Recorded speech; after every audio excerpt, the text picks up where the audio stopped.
आज का डिक्टेशन 100 शब्द प्रति मिनट स्टार्ट होगा 5 सेकंड बाद।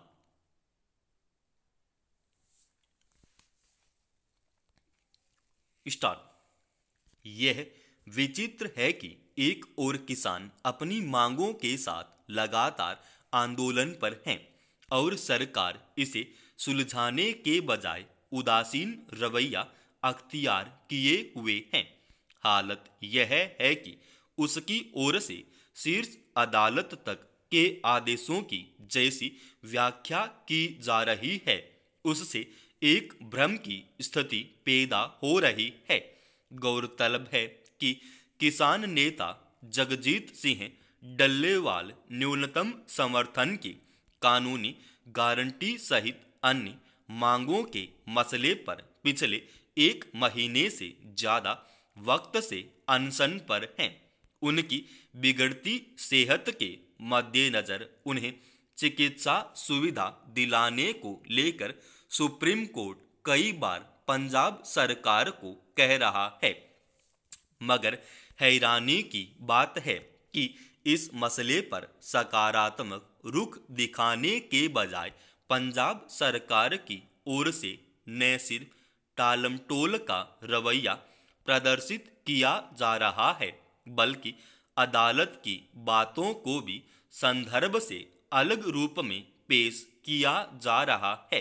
यही वजह है कि शीर्ष अदालत ने गुरुवार को जनसुनवाई के दौरान एक बार फिर पंजाब सरकार को फटकार लगाई और उसके आदेशों को सही संदर्भों में देखने को कहा। दरअसल अनशन की वजह से डल्लेवाल की गिरती सेहत की मद्देनजर सुप्रीम कोर्ट ने स्पष्ट रूप से पंजाब सरकार को ठोस कदम उठाने को कहा, मगर पंजाब सरकार के अधिकारियों ने उसे इस रूप में पेश किया कि किसान नेता का अनशन तुड़वाने की कोशिश हो रही है। स्वाभाविक ही सुप्रीम कोर्ट ने पंजाब सरकार को फटकार लगाते हुए साफ कहा कि उसके कुछ अधिकारी गैर जिम्मेदाराना बयानबाजी कर रहे हैं और मीडिया में भ्रम का माहौल बना रहे हैं, जबकि तथ्य यह है कि अदालत ने डल्लेवाल का अनशन तुड़वाने को लेकर कोई निर्देश नहीं दिया है, बल्कि उनकी सेहत को लेकर चिंता जाहिर की है और केंद्र सरकार को भी नोटिस जारी कर जवाब मांगा है। अब सुप्रीम कोर्ट की नाराजगी के बाद पंजाब सरकार ने यह सुनिश्चित करने का भरोसा दिया है कि किसान नेता का अनशन तुड़वाए बिना उन्हें चिकित्सा सहायता मुहैया कराने की कोशिश की जाएगी। सवाल है कि पंजाब सरकार के अधिकारियों को किसानों की मांग उनके एक अहम नेता के अनशन और अदालती निर्देशों को राजनीतिक दांवपेच में उलझाने की जरूरत क्यों पड़ी।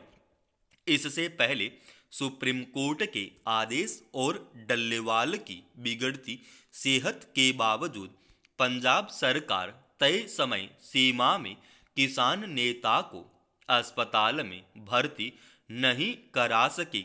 उसकी दलील है कि वह इस मसले पर बल प्रयोग नहीं करना चाहती। हैरानी की बात है कि बल प्रयोग नहीं करने की दुहाई देने वाली सरकार को किसानों की मांग पर कोई व्यापक सहमति बनाने के लिए अपनी ईमानदार इच्छा शक्ति का प्रदर्शन करना जरूरी नहीं लगता। दूसरी ओर किसानों का धरना खत्म होना इस बात पर निर्भर करता है कि केंद्र सरकार इस पर क्या रुख अख्तियार करती है, मगर यह समझना मुश्किल है कि जब खुद एक संसदीय समिति भी न्यूनतम समर्थन मूल्य पर कानूनी गारंटी देने की सिफारिश कर चुकी है, तब भी सरकार को इस ओर कोई स्पष्ट कदम उठाना जरूरी क्यों नहीं लगता?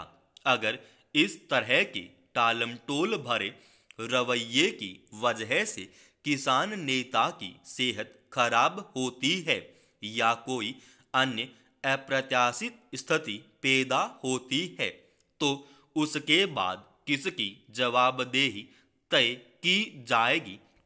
जरूरत इस बात की है कि किसानों के आंदोलन में उठाए गए मांगों पर समय रहते सहमति बनाने के लिए कोई ठोस पहल की जाए और इस संबंध में सुप्रीम कोर्ट के आदेशों की अहमियत समझी जाएगी। किसी भी खेल के मामले में परस्पर सहयोग की रणनीति और बेहद संवाद से ही उत्कृष्ट प्रदर्शन की उम्मीद की जाती है। पिछले कुछ समय से जिस तरह भारतीय क्रिकेट में उतार चढ़ाव दिख रहा है, उससे स्पष्ट है कि खिलाड़ी पूरे आत्मविश्वास के साथ नहीं मैदान में उतर रहे, उन पर कहीं न कहीं कोई दबाव या निराशा है। टीम को सहेजने, संवारने और बेहतर प्रदर्शन के लिए तैयार करने में कप्तान के साथ कोच की भी भूमिका बेहद अहम होती है।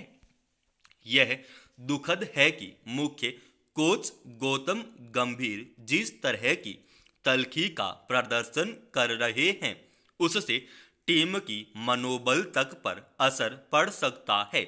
मेलबर्न टेस्ट में हार के बाद गंभीर ने पूरी टीम के लिए जिस तरह कुछ कड़े शब्द कहे, उससे तमाम कोशिशों के बावजूद ड्रेसिंग रूम का तनाव बाहर आ गया। अगर खिलाड़ियों के प्रदर्शन से गंभीर नाखुश हैं, तो उन्हें इसकी तह में जाना चाहिए। खिलाड़ियों से संवाद कर उन्हें विश्वास में लेना चाहिए।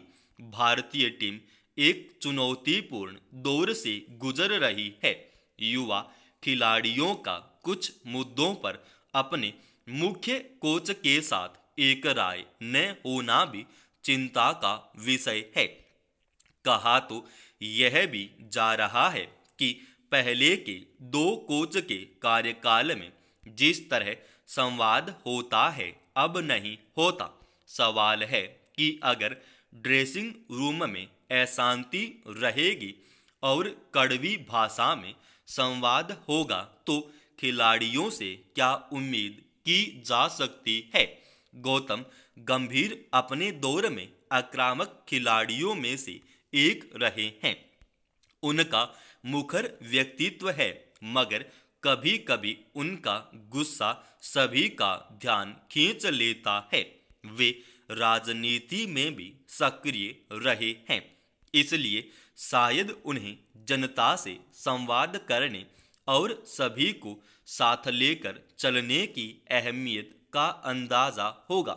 यह बताने की जरूरत नहीं कि फिलहाल उन्हें इसी कौशल को अपनाने की जरूरत है। कोच के तल्ख तेवर से खिलाड़ियों के प्रदर्शन में सुधार की भूमिका नहीं बनेगी।